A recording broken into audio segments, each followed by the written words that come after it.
I'm Sarah, 34 years old, and 6 weeks ago, my entire family decided I wasn't worth keeping around. My parents sent a group message saying, "We think it's best you step away for now." My aunt reacted with a thumbs up. I wrote back, "Understood. I'll respect that and step away from the family fund too." That night, I closed my contribution. At 2:15 a.m., my phone started buzzing. 89 missed calls by sunrise. My dad left a voicemail. What happened? The bank flagged everything. I just replied, "I'm honoring your decision." That was before they realized everything else I had. Before we continue, let me know where you're watching from in the comments. And don't forget to like and subscribe if you enjoy stories about families learning hard lessons about appreciation. The Thompsons weren't just any family from Seattle. We were the Thompsons, a name that carried weight in financial circles across the Pacific Northwest. Our family business, Thompson Wealth Advisors, had been operating for 3 generations, starting with my grandfather, who built it from nothing during the post-war economic boom. I grew up watching my father, Michael Thompson, expand what my grandfather had created. Our 5-bedroom home in Bellevue was filled with trophies of success, expensive art, imported furniture, and framed photos of my parents with various politicians and celebrities. My mother, Elizabeth, was the perfect corporate wife who hosted dinner parties where deals worth millions were sealed over her famous lemon tart. From an early age, I showed an aptitude for numbers that surprised everyone. While my cousins were playing with toys, I was fascinated by the stock reports my father would leave around the house. By age 10, I was already asking sophisticated questions about market trends that sometimes my father couldn't answer. This created an uncomfortable dynamic that would follow me into adulthood. Despite graduating top of my class from Stanford with a double major in finance and economics, my family still saw me as the little girl who needed guidance. When I joined Thompson Wealth at 26, my father placed me under the supervision of my cousin Marcus, who had barely passed his business classes at a state college. "You need to understand how we do things in the real world," my father explained, patting my shoulder condescendingly. Marcus has been here longer. Marcus had been there exactly 7 months longer. Over the next 8 years, I quietly became the firm's most valuable asset. My investment strategies consistently outperformed market averages by 7 to 9% when the industry standard was celebrating 2% gains. Clients specifically requested me, though my father often took credit for my team's performance in board meetings. The family fund was a separate entity from the business, a $12 million pool that family members contributed to and used for everything from new business ventures to vacation homes. My personal contribution had grown to $4.2 million over the years, nearly 35% of the total. What no one in my family knew was that I had been building my own separate investment portfolio since college. While they vacationed in the San Juan Islands each summer, I was taking meetings with startup founders and angel investors. While they bought luxury cars, I was buying minority stakes in emerging technology companies. Last Thanksgiving, my Uncle Stephen made a toast to the Thompson family business where we all pull our weight and share the rewards equally. Everyone cheered despite the fact that my division had generated 62% of the company's profits that quarter. I smiled and raised my glass while making a mental note to accelerate my exit strategy. Family meetings were a monthly tradition held in the mahogany-paneled conference room of our downtown office. I would present detailed analyses and growth projections only to have my Uncle Charles interrupt with statements like, "That's all very technical, but what does your father think?"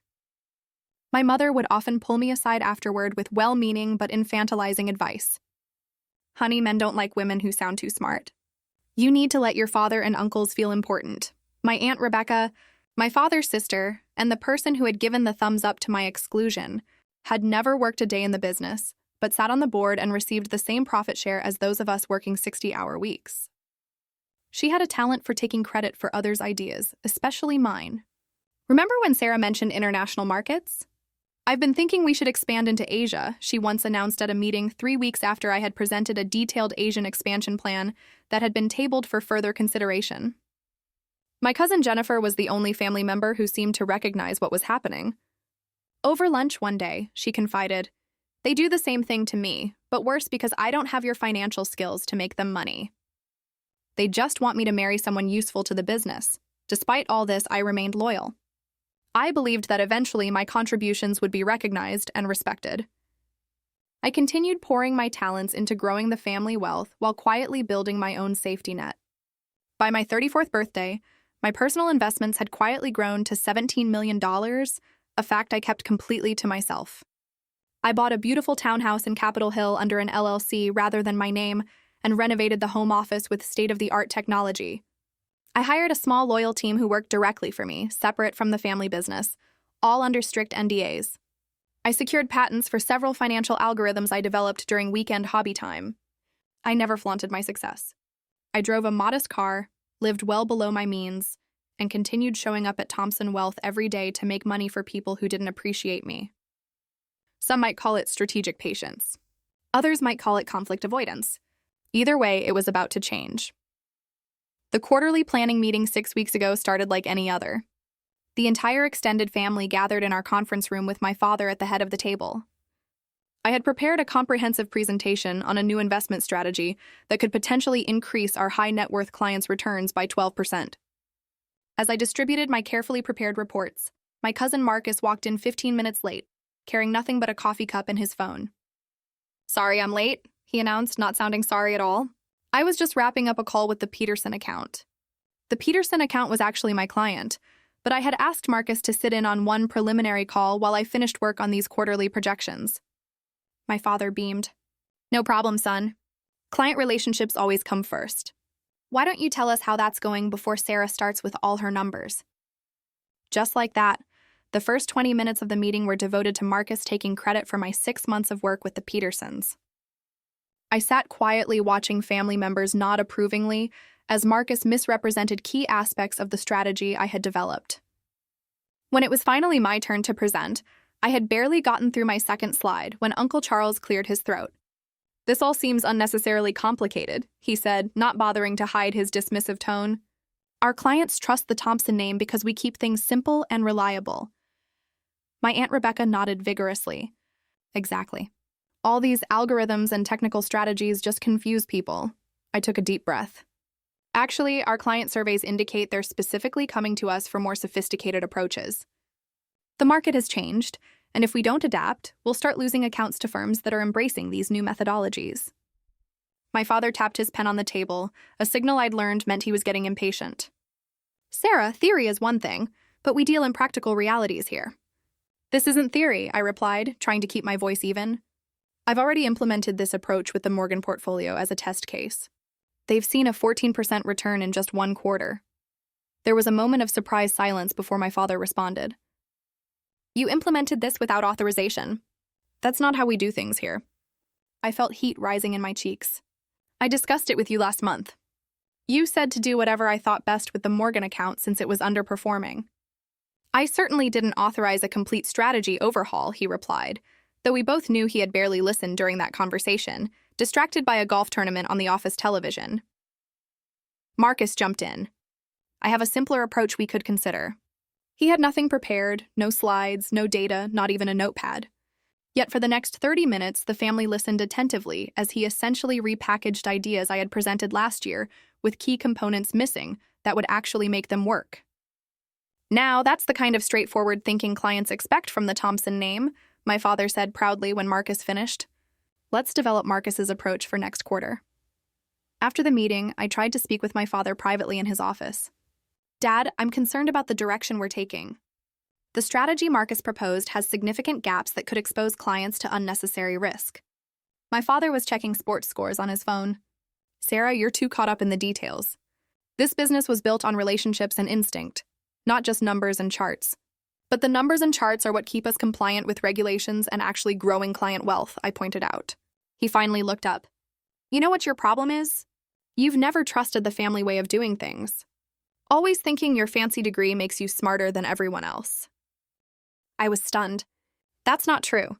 I've dedicated my entire career to this family business. And we appreciate that, sweetheart. But sometimes you need to remember that you're still learning how things work in the real world." I was 34 years old, managing over $300 million in client assets with a track record that had helped double the firm's value in 8 years. And I was still learning. As I left his office, I overheard my Aunt Rebecca talking to my uncle in the break room. "Sarah's presentations give me a headache," she was saying. "All those charts and big words like she's trying to make the rest of us feel unintelligent." "Michael needs to rein her in," my uncle agreed. "The girl doesn't understand our culture. Never has." I quietly stepped away, a cold realization settling in my stomach. I went back to my office and closed the door, sitting in silence as I processed what I just heard. For the first time, I allowed myself to accept what part of me had always known. I would never be fully respected in my family business, no matter what I contributed. That evening, rather than joining the family for our usual post-meeting dinner, I went home to my townhouse and began reviewing my personal affairs. I confirmed that all my independent business dealings were properly separated from family assets. I checked that my patents and intellectual property were securely in my name alone. I reviewed client contracts to confirm which relationships were legally tied to me personally rather than the firm.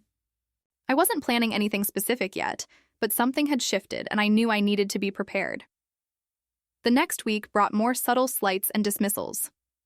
In a client meeting, my father interrupted my explanation of a tax strategy to translate it to English, essentially oversimplifying my advice to the point of inaccuracy. At a staff training session, Marcus presented one of my risk assessment models as his own creation. My aunt accidentally left me off the email chain for an important family business discussion. Then came the final straw.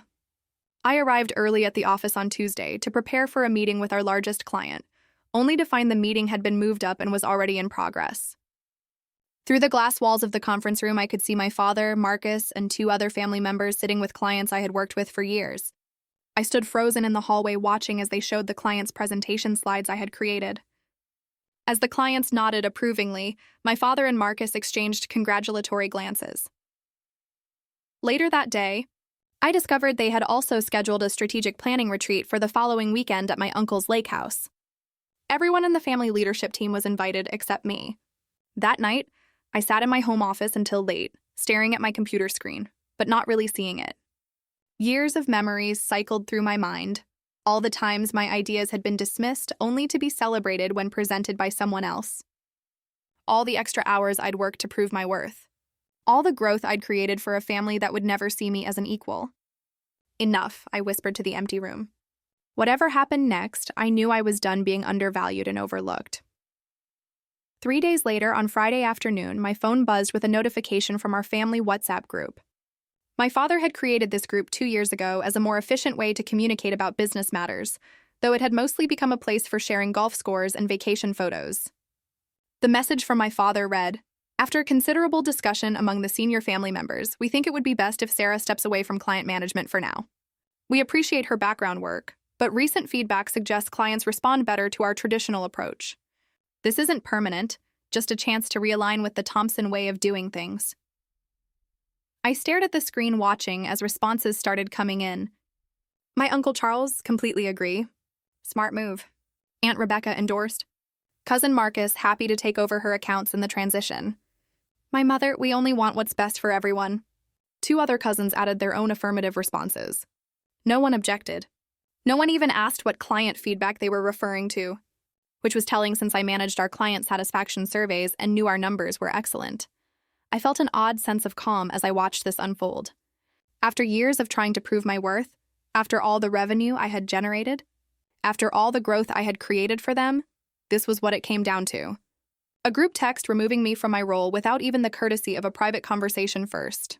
I waited exactly 17 minutes before responding, during which time several more supportive messages appeared from various family members, including some who had previously claimed to be on my side during office disagreements. Finally, I typed, "Understood.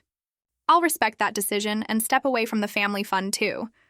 Wishing everyone continued success." Short, professional, and containing a bombshell they didn't yet understand. I put my phone on silent and placed it face down on my desk. Then I opened my laptop and logged into the banking portal for our family fund. As a major contributor and one of the fund administrators, I had full access to the account. The process was surprisingly simple.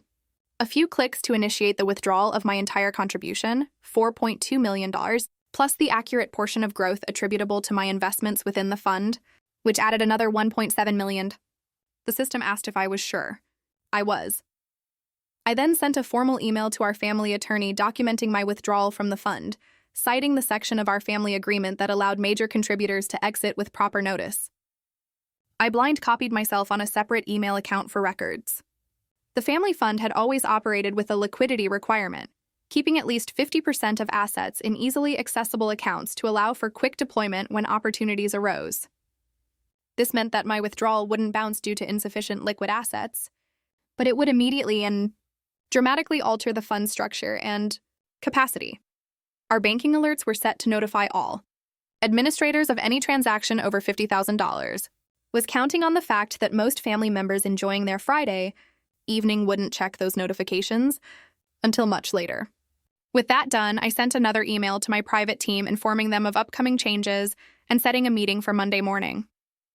I then went to my home safe and retrieved all the key documents I had carefully organized over the years. Copies of patents, client contracts with my personal service clauses, documentation of my independent business entities, and evidence of which investment strategies were legally mine rather than the firm's.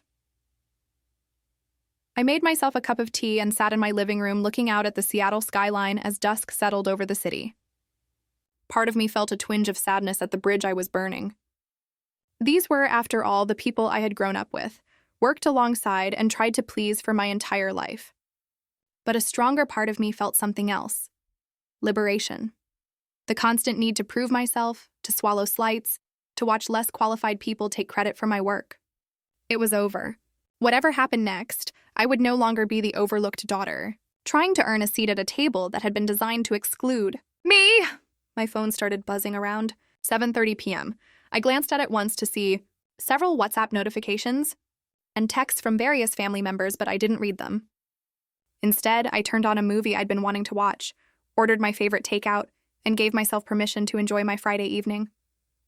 At exactly 10:47 p.m., my phone rang with my father's specific ringtone. I let it go to voicemail. He called again immediately and again. On the fourth call, I turned my phone off completely. I slept surprisingly well that night. When I turned my phone back on at 7 a.m. Saturday morning, I had to wait several minutes for all the notifications to finish loading.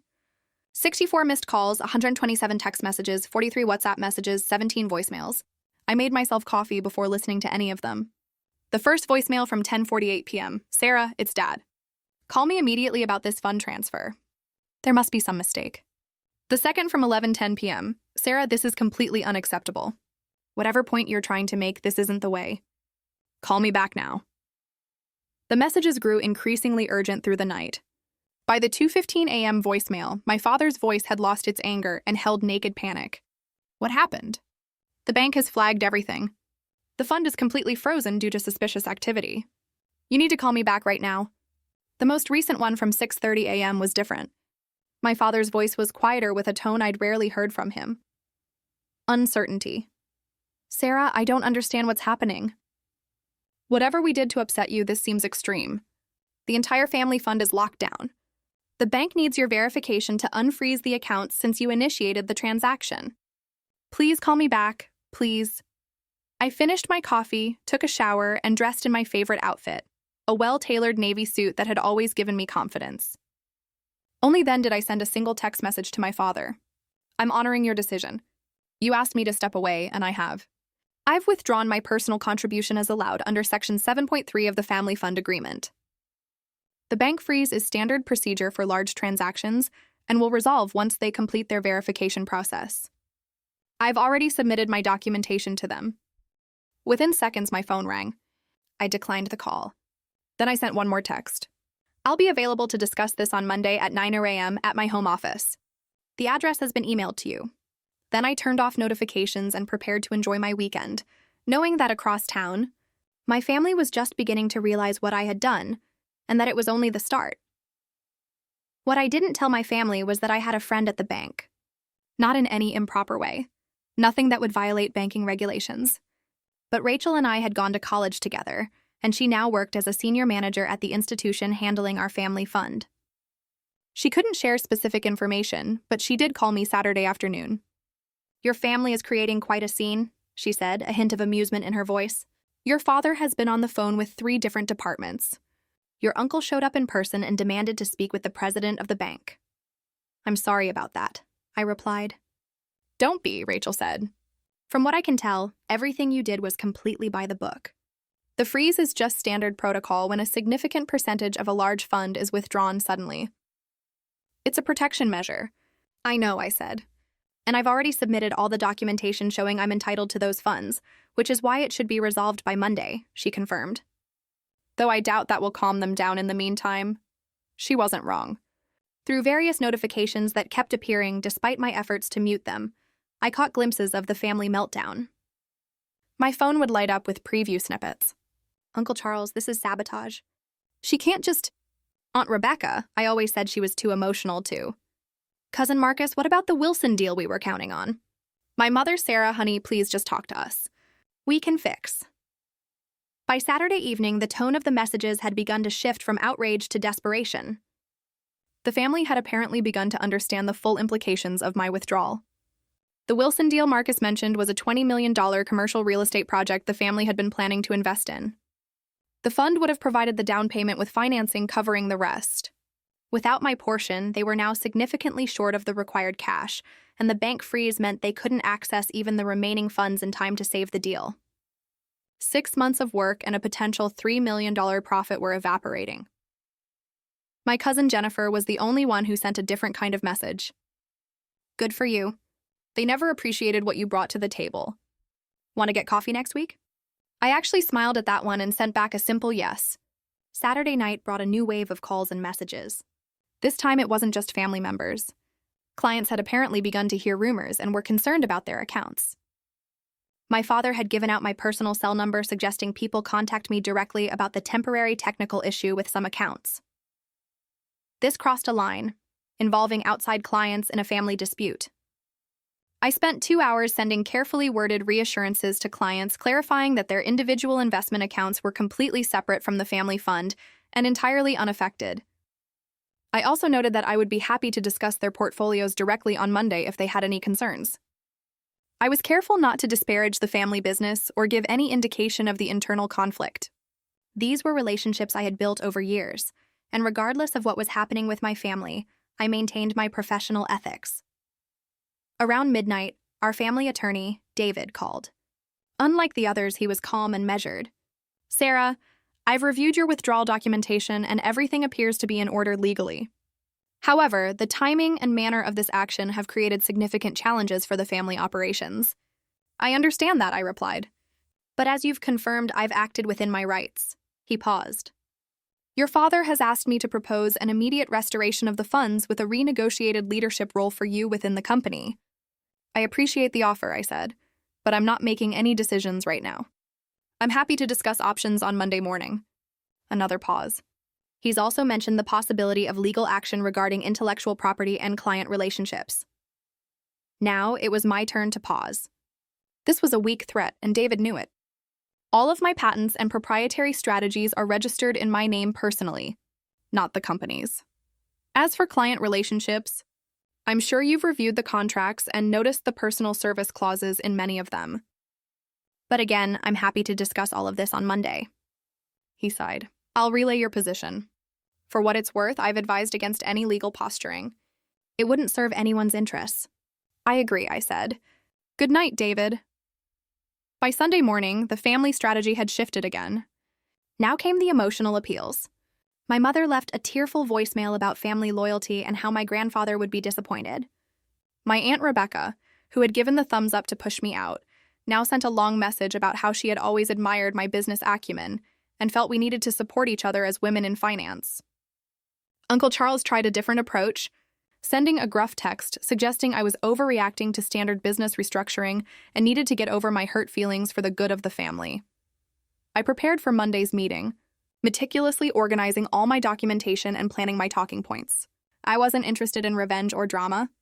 I simply wanted recognition of my value and respect for my contributions. Sunday night, my home security system alerted me to someone at my door. Through the camera, I saw my father standing there looking uncharacteristically disheveled. His normally perfectly pressed shirt was wrinkled, and he seemed to have aged years in 2 days. I considered not answering, sticking to my Monday morning timeline, but something in his defeated posture moved me. I opened the door but didn't invite him in. Sarah, he said, his voice tired. The Wilson deal falls through tomorrow at 9 a.m. if we don't have the funds. It's $3 million down the drain. I looked at him steadily. That sounds like a business problem that needs a business solution. What does that mean, he asked. It means I'm willing to help if we're talking business, not family emotions. 9 a.m. tomorrow at my home office as arranged. Bring whoever you want from the family leadership. He looked like he wanted to say more, to push for an immediate resolution, but something in my expression must have told him it would be useless. 9 a.m., he confirmed, then turned and walked back to his car. I closed the door and leaned against it, taking a deep breath. For perhaps the first time in my professional life, my father had come to me in need, rather than the other way around. Tomorrow would be a new kind of family meeting, one where I set the terms. I slept fitfully that night, waking several times to check the security system. Part of me worried that more family members might show up, but the house remained quiet. By 6 a.m., I was up and preparing. I set up my dining room as a conference space with copies of relevant documents at each seat. I made coffee and arranged a tray of pastries, a professional touch that also gave me something normal to focus on. At 8:30, my security system alerted me again. They were early. Through the camera, I saw not just my father, but also Uncle Charles, Aunt Rebecca, Cousin Marcus, and our attorney David. The family had brought their full leadership contingent. I was ready for all of them. At precisely 8:59, I opened my front door. My father stood at the front of the group with the others arranged behind him like some sort of family business delegation. Their expressions ranged from my father's tense determination, to Marcus's poorly concealed hostility, to Aunt Rebecca's sudden attempt at warmth. "Come in," I said, simply stepping aside. They filed into my home, some of them looking around with obvious surprise at my tastefully appointed townhouse. I had never invited family to my personal space before, and I could see them reassessing things as they noted the original artwork and high-end furnishings. "The dining room is set up for our meeting," I directed, leading them through the hallway. As they took seats around my table, I remained standing at the head, a position my father typically occupied in family meetings. He noticed this immediately, but said nothing as he took a chair to my right. "Coffee," I offered, maintaining a professional demeanor.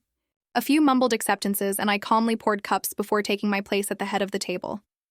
The silence stretched for a moment before my father cleared his throat. "Sarah, we're here to resolve this situation quickly. The Wilson deal." I raised my hand, cutting him off, a gesture he had used countless times on me. "Before we discuss any specific deals, we need to address the larger situation. I've withdrawn my contribution from the family fund as is my right. The bank has confirmed the transaction is proper, and the freeze should be lifted by noon today." "This is unreasonable," Uncle Charles burst out. "You're holding the family hostage over what? Bruised pride because we suggested you take a different role?" I turned to him with a calm I didn't entirely feel. "This isn't about pride, Uncle Charles. This is about value and respect. For 8 years, I've generated consistent returns above market average. My division has brought in 62% of company profits. My client satisfaction ratings are the highest in the firm. Yet I was removed from client management via group text without discussion based on claimed feedback that doesn't exist. We were going to discuss it in detail at the retreat," Aunt Rebecca interjected, her voice honey-sweet. "The retreat I wasn't invited to," I pointed out. "That was an oversight," my father said quickly. Marcus snorted. "Come on, Sarah, you're making a mountain out of a molehill. So you got your feelings hurt. Did you have to jeopardize a major deal over it?" I turned to Marcus, maintaining my composure. "I didn't jeopardize anything. I simply withdrew my personal contribution, which happened to be a larger percentage than anyone anticipated. That reveals the real problem here. You've all been taking my contribution for granted, both financially and professionally." My father leaned forward.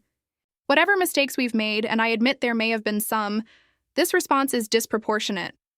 You've put a $3 million deal in jeopardy, a deal that apparently couldn't happen without my money, yet I wasn't consulted on," I noted. David, our attorney, spoke up for the first time. "Perhaps we could focus on immediate solutions first, then address the longer-term concerns afterward." "The Wilson deadline is the most time-sensitive issue." I nodded. "That's reasonable. I'm prepared to wire $5 million to the family fund this morning, sufficient to cover the Wilson down payment with a buffer." Everyone started talking at once, relief evident in their voices until I raised my hand again. "But this will be structured as a loan from my personal holdings to the family fund, with standard market interest rates and specific repayment terms. David can draw up the paperwork immediately." The relief around the table faltered. "A loan?" my father asked. "You're going to charge your own family interest. This is a business transaction," I replied evenly. "Which is how you've always insisted we approach things at Thompson Wealth. I'm offering market rate financing on extremely short notice to save a valuable deal. Any other lender would charge significantly higher rates given the time constraints. David nodded reluctantly. She's right. It's actually quite a reasonable offer under the circumstances. My uncle's face had turned an alarming shade of red. This is extortion. No, I corrected. This is negotiation. The alternative is to let the Wilson deal fall through, which serves no one's interests. My father studied me for a long moment. I could see the calculations happening behind his eyes, weighing pride against practicality, emotion against business. Fine, he finally said. David, draw up the loan agreement. But Sarah, after this, we expect you to return to your role at the company and reinvest in the family fund. We can discuss a more appropriate leadership position for you. I shook my head. That's not on the table today. The loan for the Wilson deal is a separate matter. My future involvement with Thompson Wealth and the family fund will require a completely new agreement. Aunt Rebecca leaned toward me, her voice dropping to what she probably thought was a sympathetic tone. Sarah, dear, I understand you're upset. We all say and do things in the heat of the moment, but we're family. Yes, we are, I agreed, and family should treat each other with respect. The group message asking me to step away made it clear how much my contributions are valued. That was poorly handled, my father admitted. I take responsibility for that. But surely we can move past a single communication mistake. It wasn't a mistake, I said quietly. It was a symptom of a pattern that's existed for years. My ideas are dismissed until someone else presents them. My achievements are attributed to team effort while others are celebrated individually. My professional judgment is questioned despite consistent results. I looked around the table, meeting each person's eyes. I've brought millions in profit to this family, and in return, I've been treated as an afterthought. That ends today. The room fell silent as the full impact of my words sank in. For the first time, I wasn't backing down or smoothing things over. I wasn't accepting a pat on the head and a promise to do better next time. Finally, Marcus broke the silence with a dismissive laugh. This is all very dramatic, but let's be realistic. You need the Thompson name and connections as much as we need your number crunching. Where exactly do you think you're going to go?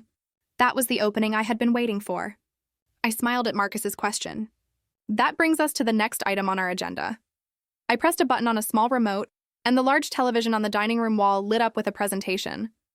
The first slide showed a logo I had designed myself, Sarah Mitchell Capital Management. I've been operating my own investment firm as a separate entity for the past 4 years, I explained, advancing to the next slide, which showed impressive growth charts. My personal clients have enjoyed average returns of 17% compared to the 9% at Thompson Wealth. The shocked expressions around the table gave me a satisfaction I tried not to show. That's not possible, my father said. You've been working full-time at our firm. When would you have had time to run another business? Evenings, weekends, the vacation days I never took, I replied. While everyone else was at the lake house or on international trips, I was building something of my own. Uncle Charles's face had moved from red to nearly purple. This is a violation of your employment contract. You can't compete with the family business. I slid a document across the table to David. My employment contract specifically allows for personal investment activities as long as they don't directly solicit Thompson Wealth clients. I've adhered to that completely. David skimmed the document and gave a reluctant nod. She's technically correct. The clause was intended to cover personal stock trading, but it's broadly worded.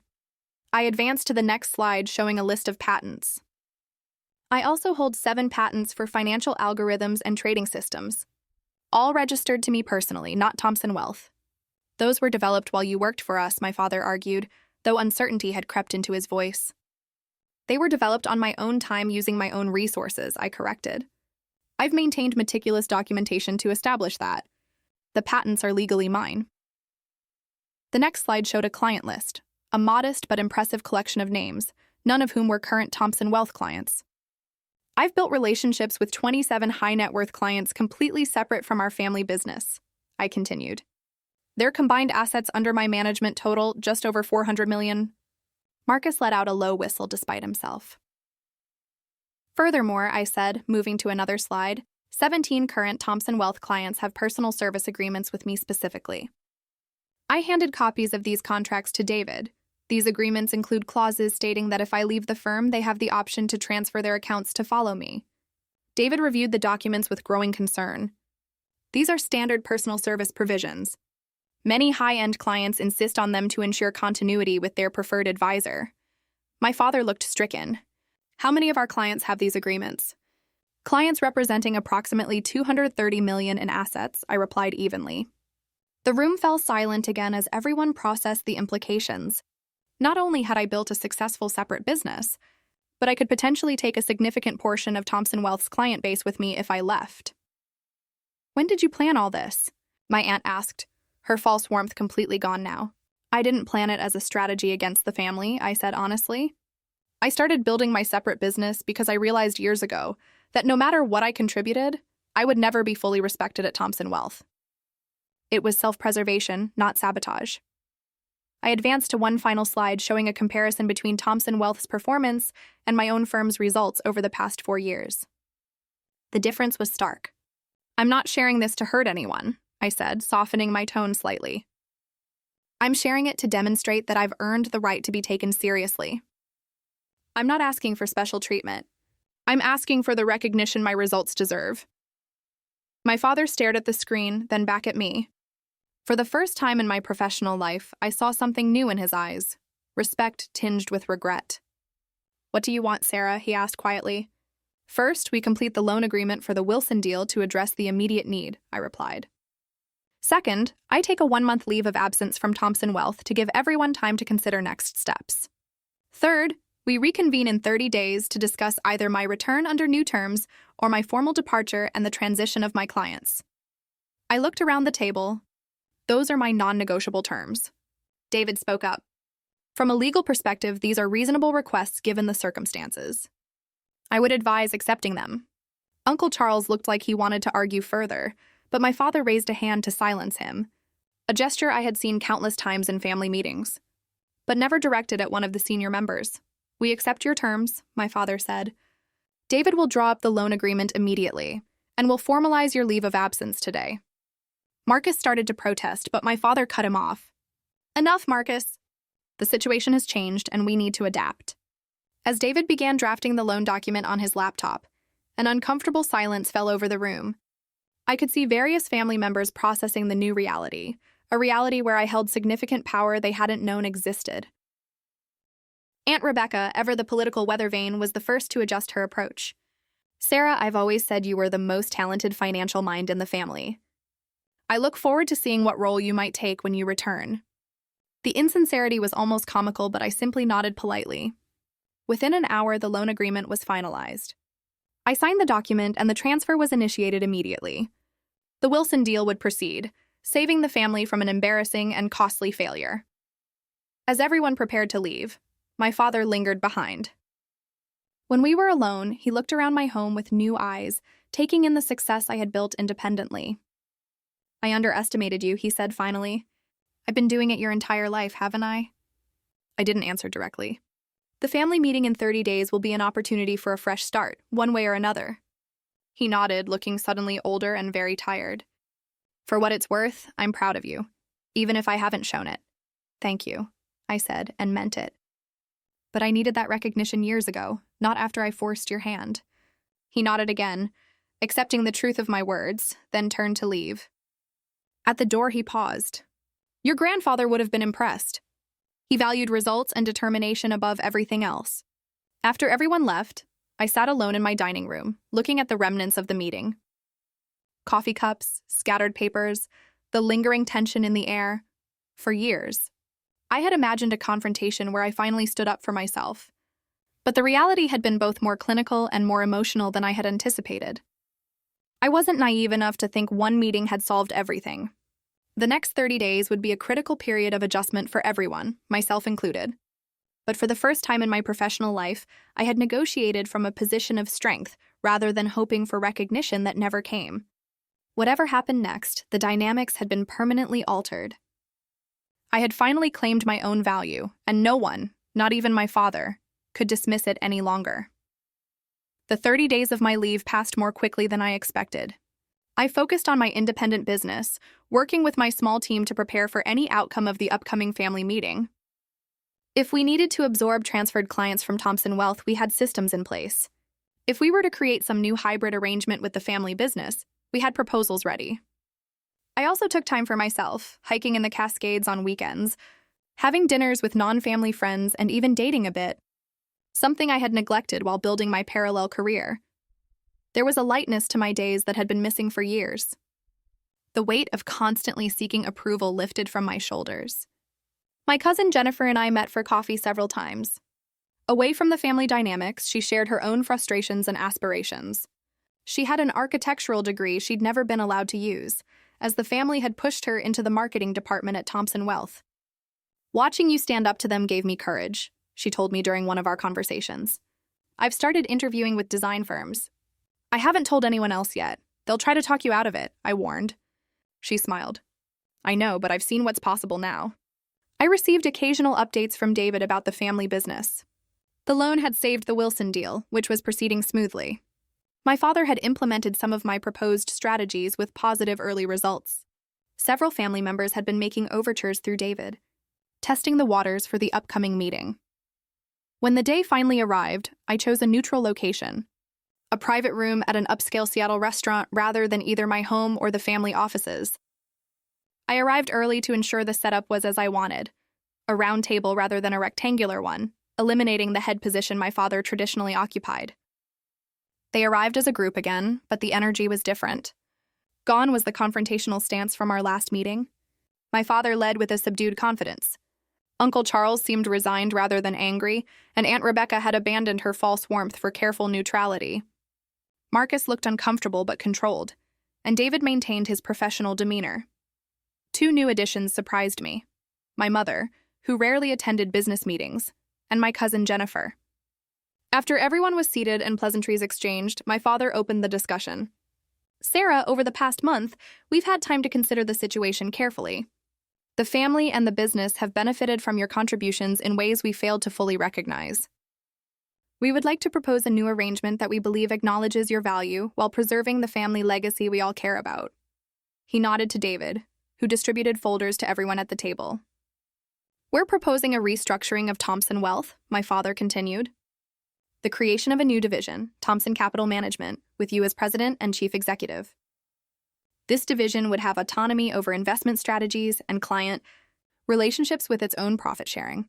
Structure separate from the traditional family pool." Opened the folder and reviewed the proposal as he spoke. The terms were surprisingly favorable: a significant ownership stake, decision-making authority, and compensation tied directly to performance. Additionally, my father said, "We're proposing changes to the family fund structure. Each contributor would have proportional voting rights based on their investment, rather than the current system where all family members have equal say regardless of contribution." This was a major concession, a direct acknowledgement of the power imbalance that had existed. "What about my existing independent business?" I asked. "We're proposing a merger," David explained. "Your clients and patents would be incorporated into the new division with specific protections for your intellectual property rights. All client service agreements would remain intact with you as the primary advisor." I considered the proposal carefully. And leadership succession? The same issues could arise again in the future. My father nodded. "The restructuring includes a merit-based succession plan for all divisions. Leadership positions will be determined by performance metrics and client outcomes, not seniority or family politics." It was a comprehensive proposal addressing most of my concerns. The family had clearly done serious work during my absence. "I'll need time to review the details," I said. "Of course," my father agreed. "We're not expecting an immediate decision." Uncle Charles, who had been uncharacteristically quiet, spoke up. "I want to acknowledge something, Sarah. I've been dismissive of your approaches because they weren't how we've traditionally done things. The results speak for themselves, and I was wrong to resist change that clearly benefits our clients." Coming from my uncle, this was the equivalent of moving mountains. Aunt Rebecca added, "The family business needs to evolve. Your generation brings perspectives we need to embrace, not resist." Marcus shifted uncomfortably before adding, "I've learned a lot reviewing your client strategies over the past month. There's a depth to your approach that I hadn't fully appreciated." These admissions, while clearly difficult for them, showed a significant shift in the family dynamic. My mother reached across the table and squeezed my hand briefly, a simple gesture of support that meant more than she probably realized. "I appreciate everyone's willingness to reconsider our working relationship," I said carefully. "I'll review the proposal and respond within a week." As the meeting concluded, Jennifer caught my eye with a small smile of encouragement. Whatever I decided, I knew I had at least one family member who understood what this moment meant. The days that followed involved careful analysis of the proposal with my team and independent legal counsel. There were negotiations on specific terms, clarifications of authority boundaries, and detailed discussions about the integration of my existing business. In the end, I accepted a modified version of the family's proposal. The new division was established. My independent business was merged in, and I took on a leadership role that reflected my contributions. My personal investments returned to the family fund, but under the new voting structure that ensured my voice would be proportional to my contribution. The transition wasn't perfect. Old habits occasionally resurfaced. My father instinctively trying to override decisions. Marcus taking credit in client meetings. Aunt Rebecca making subtle, undermining comments. But now there were structures in place to address these issues. And more importantly, I had proven my willingness to walk away if necessary. Over the following year, Thompson Capital Management outperformed every other division of the family business. New clients were attracted by our innovative approaches, and existing clients benefited from enhanced returns. My cousin Jennifer eventually left to pursue her architectural passion with my full support and a small investment from me and her new design firm. Family dynamics shifted gradually. My father and I developed a new relationship based on mutual professional respect rather than the parent-child dynamic that had undermined us for years. Some family members adapted better than others, but all recognized that the business was stronger for the changes we had implemented. One evening, nearly a year after the group message that had triggered everything, my father and I were working late, reviewing quarterly results. "I've been thinking about your grandfather lately," he said unexpectedly. When he handed the business to me, he said something I didn't understand at the time. He said the best legacy isn't preservation, it's evolution. I think I finally understand what he meant. I looked at my father thoughtfully. Evolution is harder than preservation. It requires admitting that the original form might not be perfect. He nodded. Pride makes that difficult. I was so focused on maintaining what he built that I resisted changes that would have made it better. He smiled slightly, even when those changes came from the person most committed to its success. "It's never too late to evolve," I said. The journey from being undervalued to being respected hadn't come easily. It had required me to build leverage, to be willing to walk away, and ultimately to force a confrontation I would have preferred to avoid. But the outcome wasn't just better for me. It was better for the entire family and the business we had all dedicated ourselves to. The most valuable lesson wasn't about finance or business strategy. It was simpler and more universal. Respect isn't given freely. It must sometimes be claimed. Worth isn't determined by others' recognition of it, but by your own knowledge of your value and your willingness to stand firm in that knowledge. Have you ever had to take a significant stand to make people recognize your value? I'd love to hear your stories in the comments below. If this resonated with you, please like and subscribe for more stories about finding your voice and standing your ground. And don't forget to share with someone who might need a reminder of their own worth today.